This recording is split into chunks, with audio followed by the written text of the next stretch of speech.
네, 안녕하세요. 반갑습니다. 오늘은 2025년 10월 12일 우리 강서와 제주 가정교회 함께하는 예배에 오신 여러분을 다시 한번 진심으로 환영합니다. 계속 연휴 내내 비가 오다 말다 하다가 오늘은 날씨가 좀 맑아져서 예배 드리기 참 좋은 환경인 것 같습니다. 우리 강서 제자들 또 제주 가정교회 제자들 연휴 잘 보내셨나요? 많이 드셨나요? 좀 부으지 않으세요? 요번에는 참 오랜 기간 그래도 좀 휴가가 돼서 좀 개인적으로 쉬는 시간도 되고 또 업무나 또 가정한 일을 떠나서 조금 여유 있게 시간을 보낼 수 있어서 너무 감사했습니다. 이제 오늘이면 추석 연휴가 끝났고요. 또 이제 내일부터는 또 새로운 일을 하러 가는 그런 시간도 있을 것 같습니다. 먼저 우리 성찬 나누 은영자매에게 감사의 마음 전합니다. 은영자매가 정말 예수님의 그 발 닦는 장면을 좀 나눠줬는데 정말 그런 조건 없는 사랑을, 감동적인 사랑을 우리가 늘 예수님을 생각하면서 느낄 수 너무 감사하고요. 또 우리 은영 자매의 새로운 집과 영우 형제의 새로운 직장이 저에게도 너무 큰 격려가 되고 또 너무 이렇게 같이 기도했기 때문에 기쁜 그런 시간이 되었습니다. 좋은 소식 하나 나눌게요. 오늘 그 분당에서 예배를 끝나고 1시 반 정도에 우리 임효정 목사님 아들 임주호 군이 세례를 받습니다. 야, 캠퍼스. 예, 또 제가 기도하는 거는 우리 박찬동 목사님 아들 박준영 친구도 세례 받으시도록 조만간 세례 받으시도록 기도해 주면 좋겠고요. 너무 좋은 특별한 시간이기 때문에 격려 많이 좀 주겠습니다. 지난 주일은 대구 강동진 목사님 가족이 와서 머리 대신 그리스도에게 붙어 있는 교회라는 주제로 말씀을 들었습니다. 추석 때였지만 너무 이렇게 맛있는 음식과 함께하는 너무 놀라운 시간이었고요. 지난 주일에 먹었던 음식은 최고의 음식이었는데 동재 목사님은 매주 그렇게 먹는 줄 알고 되게 좋았다고, 또 다은이도 막 그 연어 동 먹고 너무 좋았다고 그러고요. 특히 저는 이제 혜영 자매 오빠 부부랑 거의 1시간 정도 얘기를 한 것 같아요. 뭐 이러저런 얘기, 또 우리 삶의 기도가 응답된 얘기도 하고 여러 가지 했는데, 특히 우리 혜영 자매 오빠는 우리 현욱 형제가 공무원이 된 과정이 너무 은혜롭다라고 하면서 야, 자기 삶에 우리 삶에 기적이 있다는 게 우리 가족에게 얼마나 큰 영향을 주는지도, 또 이렇게 용인에서 오는데 1시간 반 걸렸대요. 근데 아마 분당교회를 가면 갈 것 같아서, 또 분당교회는 골프 소그룹이 있지 않습니까? 가서 좋은 그 소그룹에 스며들 수 있도록 저희가 많이 기도하면 좋겠습니다. 자, 오늘 말씀은 제가 슬라이드 준비를 했는데요. 내 이웃을 내 몸과 같이 사랑하여라 라는 주제로 말씀을 드릴게요. 특히 이제 오늘 중점은 우리가 하나님 사랑하는 거 많이 배웠고, 또 내 이웃을 내 몸과 같이, 내 이웃에 대한 사랑도 많이 배웠는데 오늘은 내 몸과 같이를 포인트로 좀 잡았습니다. 우리 마태복음 22장 35절부터 40절까지 같이 한번 봉독해 보도록 하겠습니다. 마태복음 22장 35절. 그리고 시작. 그리고 그들 가운데 율법교사 하나가 예수를 시험하여 물었다. 선생님, 율법 가운데 어느 계명이 중요합니까? 예수께서 그에게 말씀하셨다. 내 마음을 다하고 내 목숨을 다하고 내 뜻을 다하여 주 너의 하나님을 사랑하여라 하였으니 이것이 가장 중요하고 으뜸가는 계명이다. 둘째 계명도 이것과 같은데 내 이웃을 내 몸과 같이 사랑하여라 한 것이다. 이 두 계명에 온 율법과 예언서의 본뜻이 달려 있다. 아멘. 어느 날 율법학자 바리새인은 예수님을 시험하러, 좋은 의도가 아니라 시험하러 물었습니다. 걸려 넘어지라고 물었던 거예요. 좋은 의도가 아니었지만 예수님은 참 놀라운 대답을 합니다. 우문현답이라고 하기도 하죠. 좋지 않은 질문에 예수님은 아주 놀라운 말씀으로 율법과 예언서를 너무 딱 단순하게 핵심을 만듭니다. 여러분 아시죠? 똑똑한 사람이 핵심을 잘 만드는 거. 그죠? 예. 많은 예언서, 많은 율법이 있지만 예수님은 딱 두 가지. 하나님을 마음을 다해서, 목숨을 다해서, 뜻을 다해서 주 너의 하나님을 사랑하라 라고 했습니다. 그리고 두 번째는 이것과 같은데 하고 얘기한 게 내 이웃을 내 몸과 같이 사랑하여라 라는 말씀을 주셨습니다. 우리 잘 아시잖아요. 그죠? 그래서 사실은 하나님을 온과 마음과 목숨과 뜻을 다해서 사랑하려고 하는 사람이 사실은 이웃을 사랑할 수 있는 것도 연결이 됩니다. 이 말씀을 누가복음 10장에 이렇게 나왔습니다. 그래서 율법학자는 하나 더 물어보죠. 그럼 누가 저의 이웃입니까? 그때 예수님이 아픈데 반쯤 죽은 사람을 피한 제사장과 레위인을 보여주고 마지막 사마리아인이 치료하는 걸 보면서 누가 이웃이냐고 다시 되물어봅니다. 그때 율법학자는 사마리아인이라고 대답하지 않고 자비를 베푼 사람이라고 대답을 하지요. 예수님은 단순하게 얘기합니다. 너도 그와 같이 하고 살라고요. 자, 그래서 오늘은 하나님 사랑하는 사람, 하나님에게 온 마음을 주는 사람에 대해서는 우리가 많이 배웠고 또 지금도 하나님의 사랑을 계속 사랑하려고 하고 사랑받는 것을 깨닫는 것이 중요한 것 같고 이미 우리가 성찬을 통해서 하나님 우리 사랑하는 걸 많이 배웠으라고 생각이 듭니다. 자, 하나님 온 마음을 사랑하는 사람은 또 하나 내 이웃을 내 몸과 같이 사랑하라고 했는데 요즘 제가 많이 개인적으로 묵상하는 건 뭐냐면 내 몸과 같이 사랑하는 게 뭔가 너무나 자주 우리는 내 몸과 같이 사랑하라 할 때 우리를 너무 우리 자신에게 관대하거나 반대로 우리 자신에게 너무 가혹한 것 같아서 제가 53년 살면서 내 주위에 많은 사랑을 받는데 적절하게 하나님 관점으로 사랑하는 사람들보다는 여러 가지 많은 세상적인 영향 또 부모의 영향 주위 상황의 영향을 통해서라도 너무 자신을 관대하게 여기거나 반대로 너무 자신에게 가혹하게 여기는 사람들이 많은 것 같아서 오늘은 좀 우리한테 좀 맞는 버전으로 말씀을 준비해봤습니다. 제 오늘 설교 첫 번째 포인트는요. 하나님이 너를 사랑하듯이 내 몸을 사랑하고 있는가? 라는 질문입니다. 이 질문은 저의 질문이 아니라 예수님이 오면 하실 수 있는 질문이라고 저는 묵상해봤습니다. 예수님이 가장 중요한 계명이 하나님을 사랑하라 그랬고 그것은 2000년이 지난 지금까지도 연결이 됩니다. 그리고 두 번째 계명은 내 몸과 같이 내 이웃을 사랑하라고 했는데 그 중간에 한 부분을 잠깐 숨을 멈춰서 집중해 본다면 이 말씀을 예수님이 아마 우리한테 할 것 같아요. 하나님이 너를 사랑하듯이 너는 내 몸을 사랑하고 있는지요. 오늘 우리 강서와 제주 가정교회 제자들 또 이 설교를 듣는 모든 사람들은 여러분 자신을 우리 자신을 어떻게 사랑하고 있습니까? 이게 우리 자신을 사랑하라 그랬더니 이기적으로 되라는 마음으로 될 가능성 유혹도 있고요. 반대로 우리를 사랑하는 게 뭐 자기 나르시시즘 막 자기 만족을 추구하려는 것도 빠질 수도 있는데 사실은 예수님은 우리 자신을 하나님이 사랑하듯이 하나님의 관점으로 창조주 아버지의 관점으로 사랑하는 것이 가장 중요한 것을 이야기하고 있습니다. 많은 경우 우리는 우리 자신을 너무 관대하게 보거나 반대로 너무 가혹하게 대할 때가 있습니다. 왜 그러냐면요. 우리가 세상적으로 우리 자신을 바라보고 있기 때문이죠. 그럼 세상적인 관점으로 우리 자신을 바라보면 우리는 어떻습니까?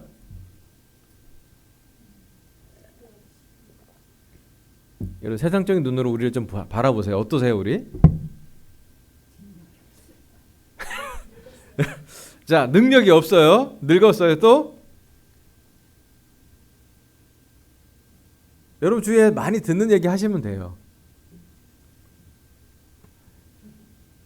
여러분 우리 세상적인 관점을 보면 늘 우리가 많이 훈련받은 게 뭐냐면 경쟁이나 비교함으로 우리를 평가하고 보게 됩니다.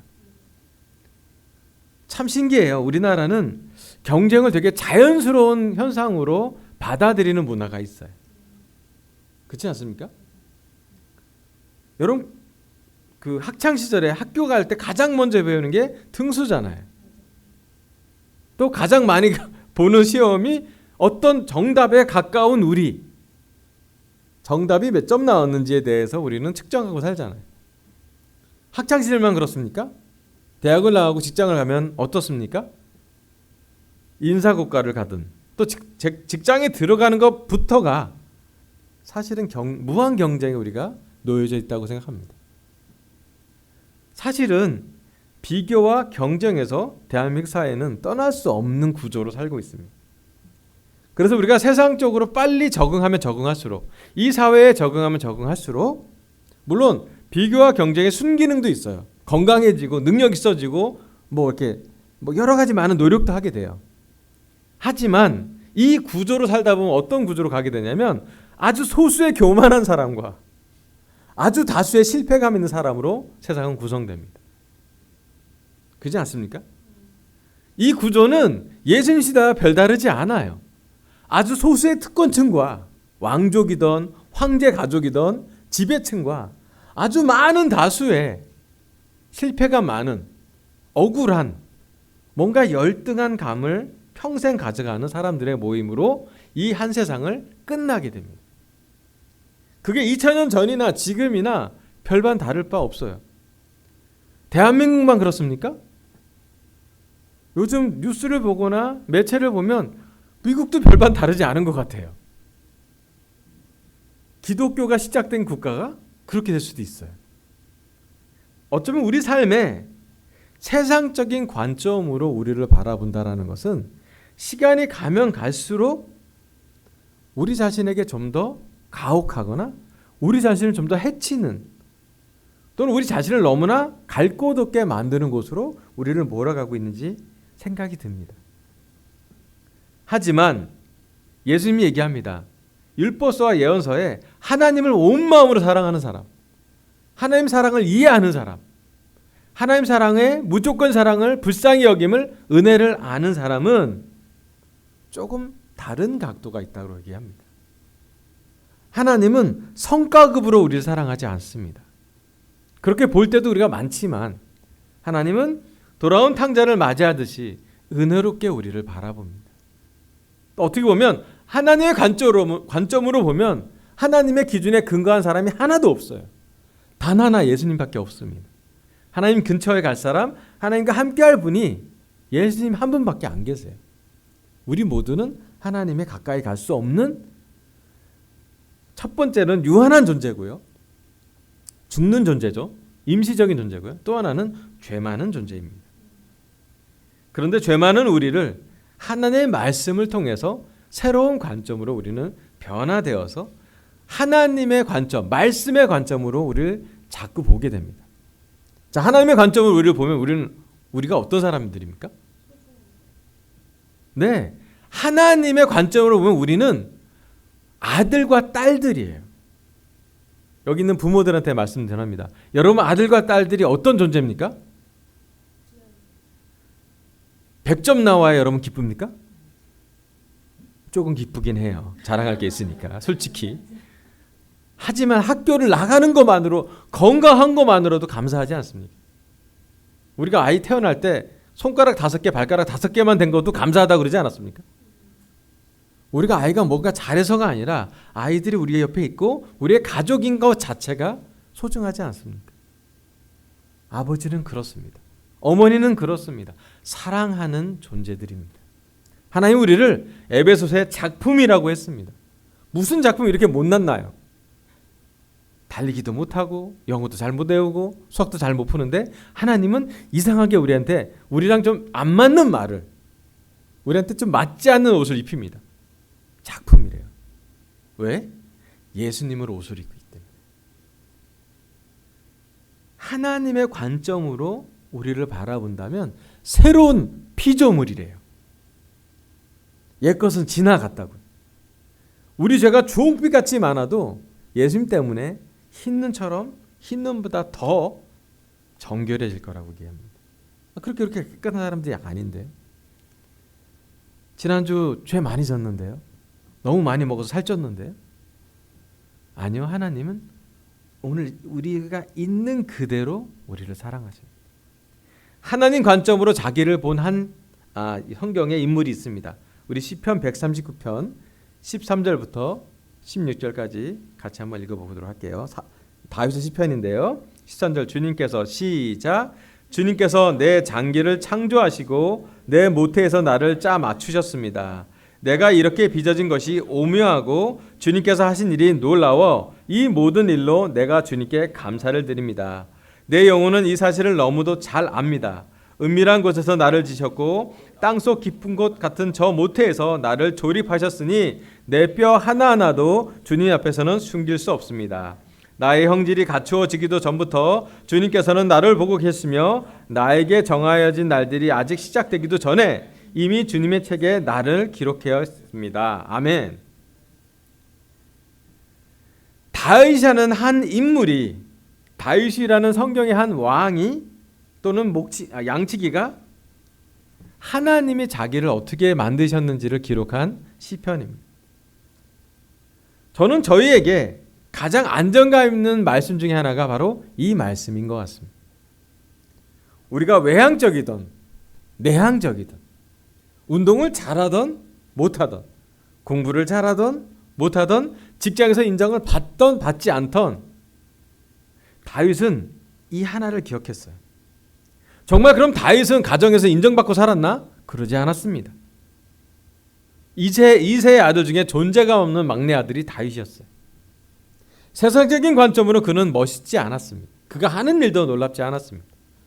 하지만 그가 연결된 분은 하나님이고 하나님이 자기를 바라보듯이 자기를 바라보기 시작했습니다. 그리고 이런 놀라운 말씀을 씁니다. 주님께서 내 장기를 창조하시고 내 못대에서 나를 짜 맞추셨습니다. 내가 이렇게 빚어진 것이 오묘하고 주님께서 하는 일이 놀라워 이 모든 일로 내가 주님께 감사를 드립니다. 내 영혼은 이 사실을 너무도 잘 압니다. 다윗이 지금 찬양하는 것은 자기가 뭔가 잘났기 때문에 찬양한 것이 아니라 그냥 주님이 만드셨기 때문에, 주님이 허락하셨기 때문에, 주님이 나를 태어나셨게 어머니 모태에서 나를 태어나게 해준 것만으로도 그는 감사를 드립니다. 이 시편을 유심히 살펴보면 자신을 창조하신 하나님의 관점으로 다윗은 자신을 바라봅니다. 그래서 중요합니다. 너무 교만하지 않고 너무 열등하지 않으려면 제일 중요한 것은 하나님의 관점으로 우리를 바라보는 것이에요. 자, 하나님 관점으로 우리를 바라보는 걸 적용을 해볼게요. 제가 좀 찾아봤습니다. 넘겨주세요. 요즘 예전에 우리 많이 배웠는데 셀프 피티, 자기 연민, 자기 구덩이에 들어가는 것과 셀프 어웨어너스, 자기 인식의 차이가 있는데 제가 주석서도 찾아보고 기독교 상담사들을 찾아보고 챗GPT도 물론 봤죠. 나의 충실한 종 챗GPT와 함께 여러 가지를 해봤습니다. 했더니 몇 가지가 나와요. 자, 자기 연민인 있는 사람은 이런 말을 합니다. 나는 불쌍해. 왜 나만 이래?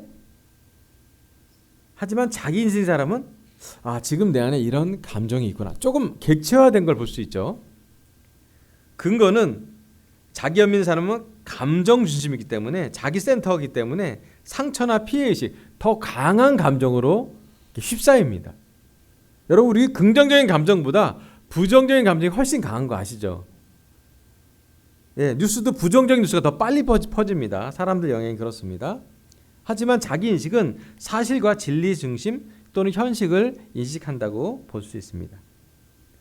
결과는 자기 연민을 하면 무력감, 피해자 의식, 고립이 됩니다. 하지만 자기 인식이 되면 성장, 회복, 자기 조절 능력이 생기죠. 시선 방향을 보면 안으로 향하고 자기 감정에 갇히게 되죠. 왜냐하면 안으로 자꾸 들어가기 때문에. 하지만 자기 인식은 자기를 객관적으로 보고요, 하나님과 세상을 향해요. 방향이 바깥쪽에 향해 있어요. 제일 좋은 건 하나님 방향이 있다라는 거예요. 자, 영적인 결과로 보면 비교랑 원망과 감사함을 잃어버리는 게 자기 연민이 될 수 있습니다. 하지만 자기 인식은 겸손하게 되고 감사하게 되고 회개하게 되고 성숙하게 됩니다. 대표 표현으로는 나는 늘 불행해. 또 인식은 나는 지금 지쳐있구나. 좀 쉬어야겠다. 같은 느낌인데 조금 다르게 반응한다는 거예요. 성경 인물로 보면 엘리야의 낙심, 열왕기상 19장에 보면 엘리야가 엄청난 850대 1의 큰 승리를 하고 난 다음에 그는 죽을 두려움이 사로잡혀서 도망갑니다. 도망가서 자기를 고립시키고 이 말을 남깁니다. 나만 남았습니다. 나는 죽을 것 같습니다. 죽는 게 오히려 편하겠습니다. 아마 성경적으로 볼 땐 엘리야가 심한 중증 우울증을 앓았다고 의사들은 이야기합니다. 그 표현이 비슷해요. 끊임없이 그런 부정적인 꼬리를 부는 모습을 엘리야가 경험합니다. 놀라워요. 하나님은 성경 놀라운 인물들도, 기적을 행한 인물도 우리랑 비슷한 느낌이 있다라는 거예요. 하지만 다윗은 이렇습니다. 내 영혼아 내가 어찌하여 낙심하는가? 시편 42편을 보면 다릅니다. 내 영혼아 내가 혹시 낙심하는가? 내가 낙심된 상태인데 그 영혼에 대고 내가 약간 거리를 둔 객관적인 얘기를 합니다. 내가 어떻게 낙심하느냐라고 물어봐요. 그러니까 너무 개인적으로 해서 낙심된 걸 그냥 받아들여서 낙심된 것에 주저앉는 것이 아니라 왜 낙심됐는지에 대한 유격이 좀 있다라는 거예요. 반응과 대응의 차이라고도 합니다. 자, 요약을 정리하자면 감정에 머무르는 자기 시선은 연민에 가깝고요. 진리로 나아가는 자기 시선은 인식에 가깝다라고 표현합니다. 자, 잘 이해해 보세요. 우리 강서와 제주 가정교회 제자들은 얼마나 우리를 자기 인식으로 가고 있는지 아니면 자기 구덩이, 자기 연민, 셀프 피티로 더 가고 있는지. 이 세상을 살면 자기 연민을 살기가 훨씬 쉽습니다. 자기 연민에 있는 사람들의 삶이 훨씬 많아요. 그리고 사실은 저도 여기 있는 많은 우리들도 자기 연민을 하고 살 수 있고 그렇게 살아왔던 것 같아요. 하지만 이 시간 우리에게 성숙해질 부분 중에 하나는 뭐냐면 하나님의 관점으로 우리를 바라본다라는 거죠. 하나님은 우리가 늙어가는 것이 이상한 것이 아닙니다. 약해지는 것이 하나님 눈에 반드시 악한 것이라고 생각하지 않습니다. 하나님은 약할 때 하나님의 능력이 함께 할 수 있고요. 늙어가고 겉모습은 늙어가지 말 수 있지만 속사람이 강해지기도 하고요. 하나님은 있는 그대로 우리를 사랑하십니다. 여러분 제발 잊지 말아주세요. 저를 포함한 우리 모두에게 하나님은 이 말씀을 전합니다.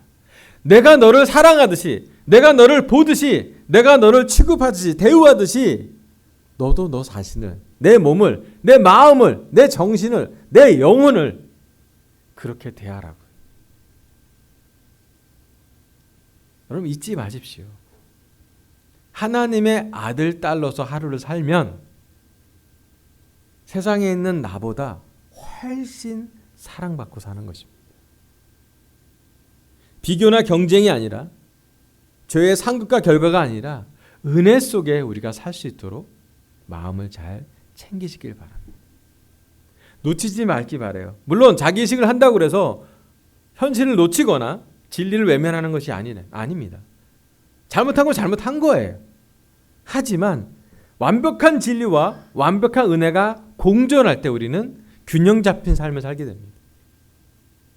우리 중에 많은 사람들은 특히 이제 우리한테 올드 크리스찬들은 율법이 되게 강해요. 우리 교회 율법이 강한 교회입니다. 교회였습니다. 그런데 예수님 얘기하잖아요. 율법과 예언서가 합친 모든 게 하나님 사랑이고 이웃 사랑이고 이웃을 내 몸과 같이 사랑하는 거라고. 예수님은 율법을 사랑으로 변화시켜 놨습니다. 어떻게 보면 사랑이 율법을 완성시킨다고 볼 수 있습니다. 더 정확히 말하면 예수님의 사랑이, 예수님 십자가의 사랑이 우리로 하여금 율법에서 해방시켜 준 것이죠.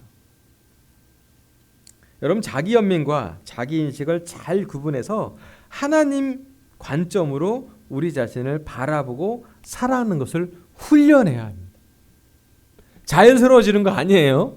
영적일 때 가능한 겁니다. 훈련해야 가능한 겁니다. 투자해야 됩니다. 시도해보고 조금 모자라도 실천해봐야 됩니다. 많이 실천하면 늘어요. 그렇다고 죄를 더 많이 지라는 얘기는 아니에요. 하나님이 우리를 어떻게 바라보는지 말씀으로부터 배우십시오. 예수님의 눈으로 우리를 바라보는 게 무엇인지 죄에 대한 예수님의 태도를 보고 배우십시오. 더 나아가서 하나님 관점으로 자기 인식을 할 수 있도록 시도해 보면 참 좋겠습니다. 첫 번째, 하나님이 너를 사랑하듯이 내 몸을 사랑하고 있는지 물어보십시오. 아멘. 자, 넘어가겠습니다. 고린도후서 5장 14절부터 17절 마지막 구절인데 같이 한번 봉독해 보도록 할게요. 14절 그리스도의 사랑이 시작. 그리스도의 사랑이 우리를 휘어잡습니다. 우리가 확신하기로는 한 사람이 모든 사람을 위하여 죽으셨으니 모든 사람이 죽은 셈입니다. 그런데 그리스도께서 모든 사람을 위하여 죽으신 것은 이제부터는 살아있는 사람들이 자기 자신들을 위하여 살아가도록 하려는 것이 아니라 자기들을 위하셨다가 죽으셨다가 살아나신 그분을 위하여 살아가도록 하려는 것입니다. 그러므로 이제부터 우리는 아무도 육신의 잣대로 알려고 하지 않습니다. 전에는 우리가 육신의 잣대로 그리스도를 알았지만 이제는 그렇지 않습니다. 누구든지 그리스도 안에 있으면 그는 새로운 피조물입니다. 옛것은 지나갔습니다. 보십시오. 새 것이 되었습니다. 아멘. 사도 바울은 고린도 후서에서 우리 자신을 그리스도의 사랑이 휘어잡는다는 표현을 기록했습니다. 이 말씀이 정말 중요합니다. 하나님은 우리의 죄, 우리의 연약함, 우리의 상처를 알고 그리스도를 보내셨고 인간으로 보내셨고 그리스도가 십자가에 채찍맞아 돌아가시고 못 박혀 돌아가시는 희생을 통해서 우리를 사랑한다는 표현을 명확히 하셨습니다. 더 중요한 건 그 사랑을 잊지 않고 헛되지 않게 하기를 바랍니다. 자, 오늘 설교 두 번째 포인트는요. 그리스도의 삶을 대신하여 내 몸을 돌보고 있는가입니다. 다시 한번 위에 고린도후서 9절로 좀 올라가 볼게요. 15절에 이런 말씀이 써 있습니다. 그런데 그리스도께서 모든 사람을 위하여 죽으신 것은 이제부터는 살아있는 사람들이 자기 자신들을 위하여 살아가도록 하려는 것이 아니라 자기들을 위하여 죽으셨다가 살아나신 그분을 위하여 살아가도록 하려는 것입니다. 라고 사도 바울은 고린도 후서를 기록해 놨습니다. 여러분, 우리가 제자가 된다라는 것, 그리스도 안에 있고 그리스도로 옷을 입는다는 것은 어떤 의미를 하느냐면 내 자신을 위해 살아가는 것이 아니라 그리스도가 살아난 것을 그리스도를 위하여 우리 자신의 방향을 바꾼다는 것을 의미합니다. 영적으로 이것을 회개라고 볼 수 있고요. 더 큰 것은 그런 모든 것들을 통해 하나님이 역사하신 걸 보는 것이죠.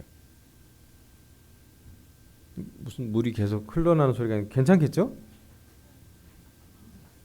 뭐가 이렇게 계속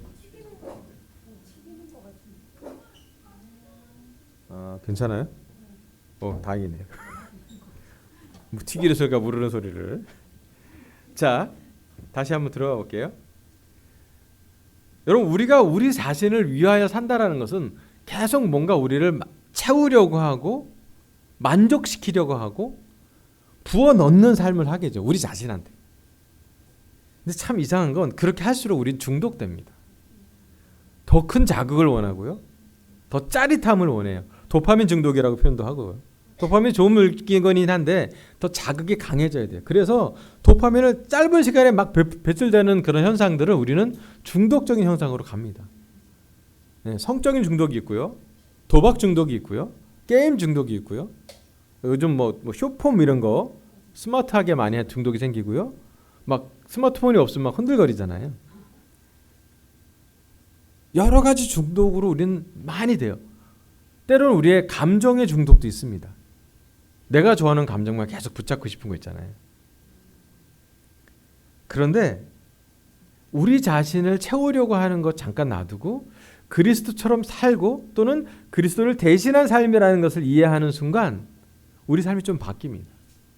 첫 번째로는요. 내 몸에 대한 존중이 있어요. 그리스도가 자기 몸을 함부로 대하지는 않았던 것 같습니다. 십자가에 달리기 전까지 예수님은 건강하셨어요. 잊지 마십시오. 예수님이 채찍을 만들어 소 양떼를 몰아낼 정도로 근육이 있었습니다.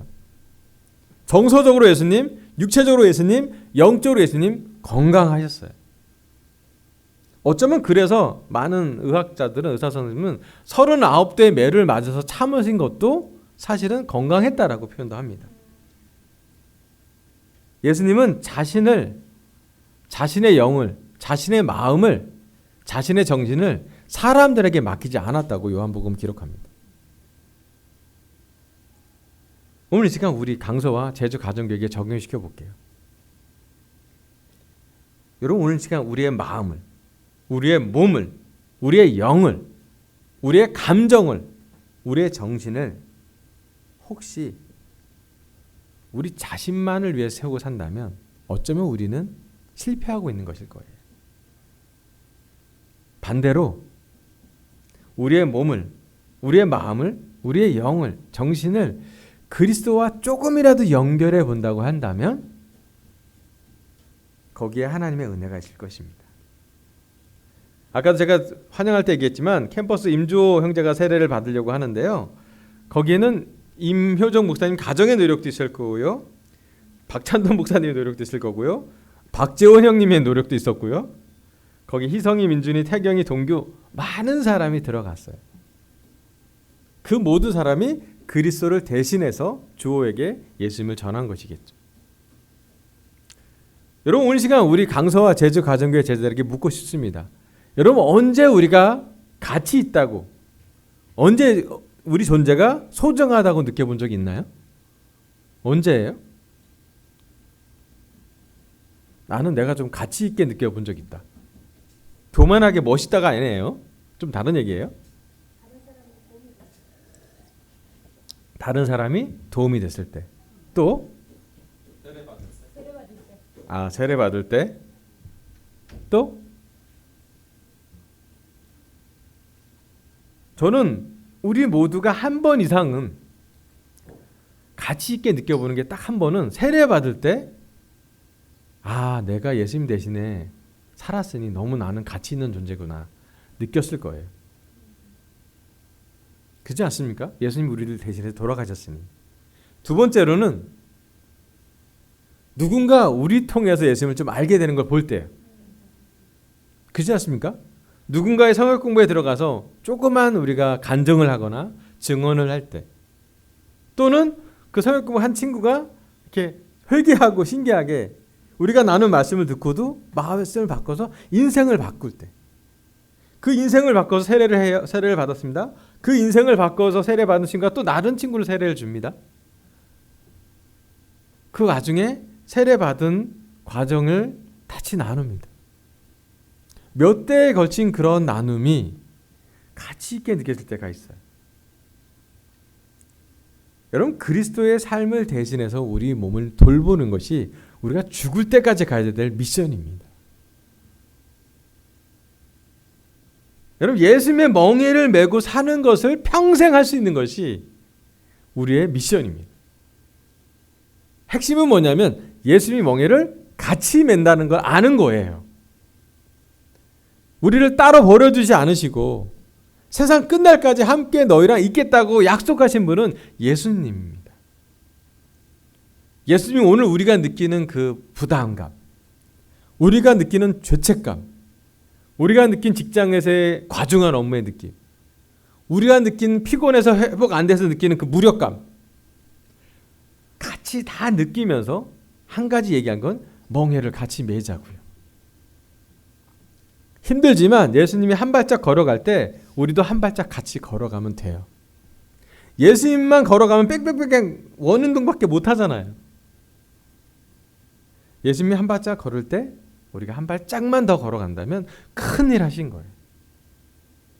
그것도 우리 능력이 아니죠. 왜냐하면 예수님이 멍에를 이미 같이 메고 계시기 때문에. 멍에는 힘쓸 사람이 더 어렵습니다. 여러분 예수님의 멍에를 메고 살면 오늘 우리는 회복됩니다. 치유됩니다. 그리고 충전됩니다. 하나님을 의지하는 사람은 독수리처럼 날아갈 거라고 성경은 기록하고 있습니다. 장정들도 자빠지지만 새 힘을 얻는다고 성경은 기록하고 있습니다. 그 새 힘이라는 게 진짜 막 에너지가 충전되는 막 도파민 이게 아니에요. 우리 삶의 동기, 우리 본질에 대한 기쁜 감사, 그리고 그 내면의 나를 뭘 잘해서가 아닌, 뭘 못해서가 혼날 건 아니고, 뭘 잘해서 칭찬받을 것이 아니라 그냥 나 자신의 본질 자체로 나를 받아주는 창조주가 우리와 함께 있다라고 느낌. 그리고 그 창조주의 창조 목적과 창조 이유와 그 목적에 우리가 연결될 때 우리는 비로소 내가 이렇게 창조됐구나. 내가 이 일을 하려고 이렇게 됐구나. 나는 이럴 때 이 세상을 살면서 이런 가치를 갖고 살겠구나. 대단한 가치가 아니라도 좋아요. 오늘 우리가 함께 예배 드리면서 예배를 드릴 수 있는 것만으로도 하나님은 충분히 가치 있다고 생각해요. 예배 드리는 한 구성 요소마다, 찬양할 때마다, 반주할 때마다, 시스템을 킬 때마다, 아니 혼자서 기도할 때마다, 떨리는 마음으로 성찬을 할 때마다 우리는 가치 있는 사람들입니다. 얼마나 가치? 예수님이 자기를 투자한 것만의 가치. 여러분, 세상적인 눈으로 우리를 바라보는 걸 떠나서 그리스도의 삶을 대신하여 우리를 자신을 돌본다면 우리는 가치 있는 삶을 살게 됩니다. 똑같은 선택을 해도 그리스도의 선택을 하게 되거든요. 아멘. 저는 그리스도의 선택이 우리를 움직일 거라고 믿습니다. 그리스도의 선택이 우리 자신을 더 나은 사람으로 만들 거라고 믿어요. 심지어 그리스도 선택이 우리를 더 능력 있게 만들 거라고 저는 믿습니다. 이미 여러분의 능력도 많이 좋아졌죠. 또 반대로 그리스도 선택이 우리로 하여금 모자르거나 피곤하거나 연약함을 인정하는 것이라면 그냥 인정하게 놔두세요. 좀 못해도 괜찮아요. 제가 어쩌면 평생 제 딸한테 주고 싶은 놀라운 가치 중에 하나는 뭐냐면 그리스도를 알게 되는 것이에요. 내가 줄 수 있는 최고의 선물이 뭘까?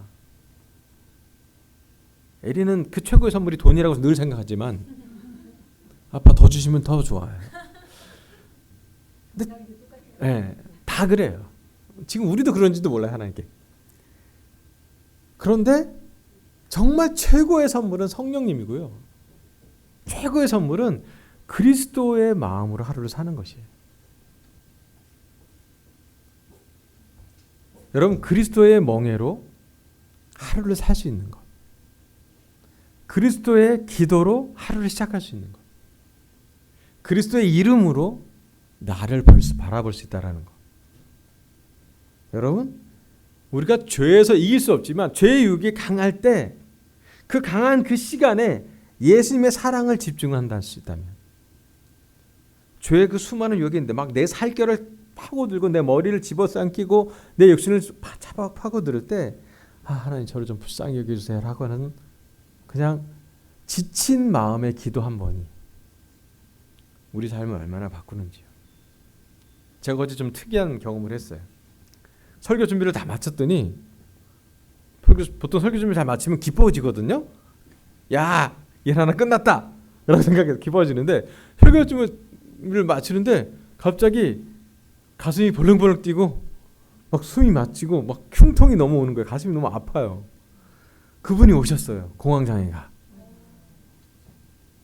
와, 이게 뭐 과도한 스트레스가 와서 왔다라고 그래서 내재된 게 왔다 그럴 수도 있죠. 근데 하필 설교를 다 마치고 준비하고 나서 이런 일이 생길까? 그래서 바로 나와서 차를 몰고 아내한테 얘기해 나와서 저는 러닝하러 갔어요. 이렇게 식은땀 울며 뻘뻘 땀을 흘리니 차라리 뛰는 게 낫겠다. 뛰고 나서 한 30분이 지나니까 숨이 돌아왔어요. 근데 그 그 답답한 그 심장 벌렁거리는 그 느낌부터 그 뛰고 나서 그 시간까지 다 저한테는 힘든 시간이죠. 네. 씻고 싶고 눕고 싶고 뭐 안 하고 싶고 내가 여기서 왜 이거 뭐 하고 있는지 끊임없이 생각이 들어요. 그런데 게다가 또 비도 막 부슬부슬 내리고 어제 뛰는 환경은 좋지 않았거든요. 근데 뛰고 나서 30분 뛰고 나서 제가 딱 느꼈어요. 숨통이 트인다. 하나님이 나를 이 어려움에서 구원해 주셨구나. 너무 기뻐했어요. 나머지 30분 기뻐서 뛰었어요. 제가 나중에 워치를 봤더니 첫 30분은 거의 걷는 수준이었고요. 나머지 30분 진짜 뛰는 수준이었더라고 보니까. 달라요. 이 걷는 만큼의 뛰는 슬로우 조깅의 30분이 저를 어떤 한 어려움에서 나오게 했어요. 그리고 하나님께 찬양의 기도를 했습니다. 비를 맞아도 기뻐요. 옛날에 비를 피해서 살았는데 온몸이 젖었는데도 막 이러고 뛰었어요. 제가 뭐 축구에서 우승한 것도 아니고 상을 받은 것도 아니고 아무것도 아닌데 그냥 숨을 쉬고 살아갈 수 있는 것만으로 감사했어요. 오늘 여러분 앞에 설교할 수 있는 것만으로도 저는 감사해요. 그리고 이 감사를 놓치고 싶지 않아요.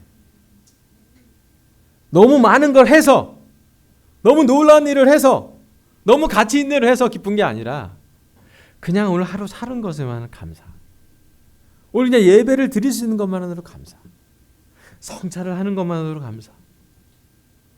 그리고 그냥 말씀을 듣고 기도할 수 있는 것만으로도 감사.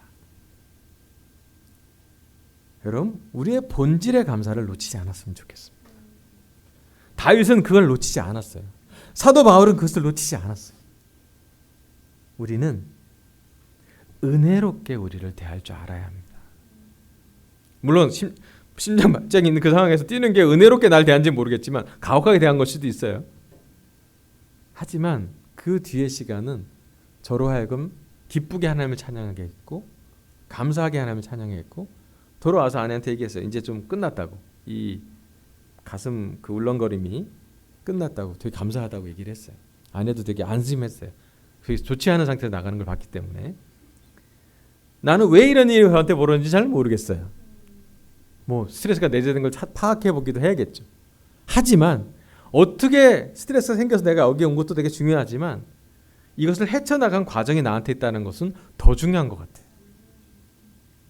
내가 하나님께 기도하러 나갈 수 있다면, 내가 내 발로 하나님께 무릎 꿇고 기도할 수 있다면, 내가 내 어려운 상황에서 하나님께 불쌍히 여겨달라고 간청할 수 있다면 저는 그것으로 감사합니다.